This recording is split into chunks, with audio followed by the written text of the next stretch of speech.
手機升級至方便加，11至17歲人士想將智方便升級至智方便加，依家用手機都可以做到啦。享受智方便全功能，仲可以用埋數碼簽署功能。升級前，請先準備身份證同埋已經連接互聯網並已啟用 NFC 嘅流動電話。11至17歲人士係需要父母或者監護人陪同下申請，記得確認父母或監護人已經登記咗智方便戶口。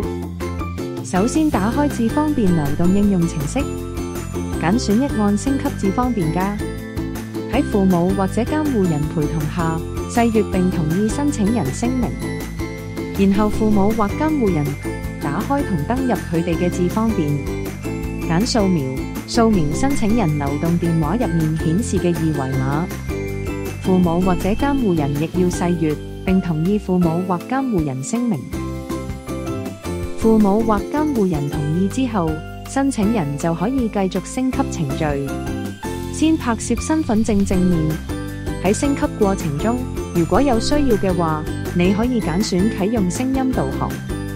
跟住，根據指示，將身份證正面緊貼手機 NFC 天線嘅位置，直至讀取完成。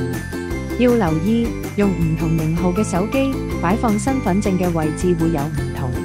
如果係 Android 手機，可以調校身份證位置，直到見到5粒綠色指示燈亮起。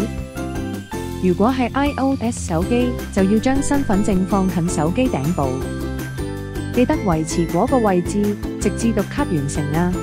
下一步，將面容對正屏幕上嘅相框，配合指示完成動作，例如眨眨眼、張開嘴巴、頭向左或右轉，同埋接受完光活體檢測。